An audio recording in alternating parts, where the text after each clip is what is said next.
Hey everybody, how you doing? Yeah, I know I have not shown much of my gardening. Everything else is taking precedence. I've done the pressure washing. I had my puppies. I didn't personally have the puppies. My female had my puppies. Um, but still doing gardening. I just hadn't shown much of it. So this is the backyard garden. And those plants that you see, the really taller ones, those are my tomato plants. They really took off. Now these plants are peppers. They are purple beauty sweet peppers. And you see my squash. And if you look in there, you can see a little squash growing in there. And there's another one in there, two of them right there. There's one right there. And there was one, I thought, anyway. There's definitely one in there. Oh, there's the other one. It's in that one. So give them a little bit of time, and I'll have some squash. Man, the next good rain, that squash is going to jump. This is an onion bed, and it's, yeah. And if you look right here, you can see the little ones that are struggling. I planted them from seed. Those are orange peppers, and obviously not a lot of my seeds took, so I may go back and replant those. Here is my, this is the bed I grew the sweet potatoes in last year, and now I have, I threw the red potatoes in there in the winter when I wasn't doing a lot with this bed, and the red potatoes waited till the spring and took over. So this is a red potato bed that wasn't supposed to be. It was supposed to be an onion bed. And you can see a couple of the onions back there. And this is, okay guys, this is an example of what happens when you use vermicompost, worm casting.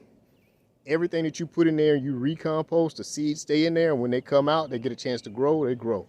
This is some type of melon and volunteer.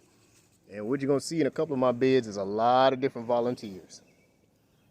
That plant, I can see a pepper on that. I think those are two pepper plants. Oh no, that's a potato. That's part of a potato plant, and the little plant in front of it, the light green plant, is a pepper plant. Here's another pepper plant. I just put some nutrients on the plant, so they should be getting out of that yellow. Once that nutrient soaks in, they should be going back to more green. So this is my fourth bed on this side, and the red potatoes took off. You see my onions in there trying to survive the red potatoes. Another bed I put red potatoes in because nothing else was happening in the bed this fall, so I just threw them in there. And guess what? They took off. Matter of fact, they choked out my, if you look down there, those are sweet potatoes. They choked my sweet potatoes out. The red potatoes choked out the sweet potatoes. But they did not choke out this tomato plant right here. Another result of what happens when you use worm casting. So the tomato plant's still there.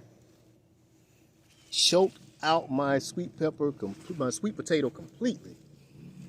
Same thing, because I put the sweet potatoes in the corner. So those did okay. This sweet potato did all right. This one did not make it for whatever reason. Now, this is also hops. These little plants right here are hops. I'm gonna grow some hops. Yes, hops that make beer. I don't even drink beer. I'm just gonna grow it because I can grow it. So my sweet potatoes running. Once I'm going to put the hops in a bigger plant container. Once I get a plant container for them, I'm going to pull them out. Sweet potatoes are going to take over this bed. Once these red potatoes get all the way up out of here, and this is another volunteer tomato plant. And these are my sweet potato plants that I'm not worried they're going to take over. I'll just put some more stuff on this bed and let the plants keep composting. So I should still have a good sweet potato harvest. At least I'm hoping I will. Here are those tomatoes that I was telling you about. You see the little yellow flowers on them, so I'll have some tomatoes soon. First year, guys, that I did carrots. My tomatoes are pushing my carrots out. I'll move you. You're choking my carrots. So I did carrots this year. I'm gonna have to string these tomatoes up. But you see my carrots running along there. And here's my okra plants. You can see those little plants starting. I got to do a little bit of weeding.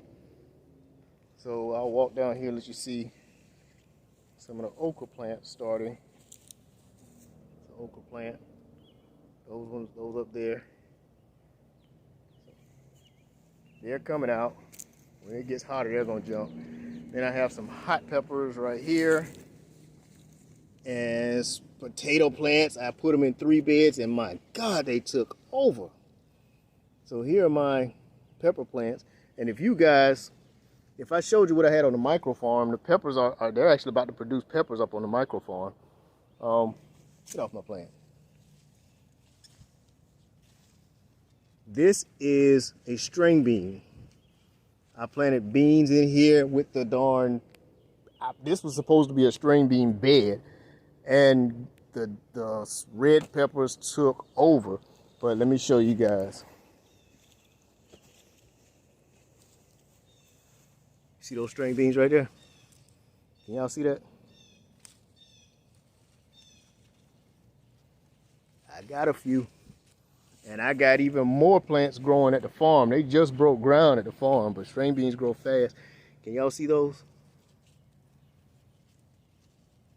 Be careful with the plant.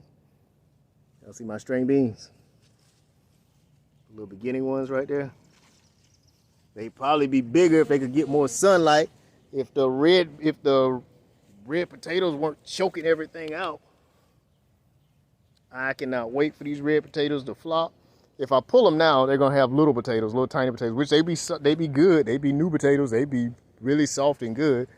But I kind of want some bigger ones, so I'm gonna take the chance that I can still get some good sweet potatoes, even if I let the red potatoes finish out. I might just have to let my sweet potatoes run longer, like I did last year. I'll just snatch them out before the first frost. But that was it, guys. I just want you guys to know I was still doing, still gardening, and I am eventually going to show you guys a little micro farm, which is basically a larger garden. So you guys will see that. Talk to you later.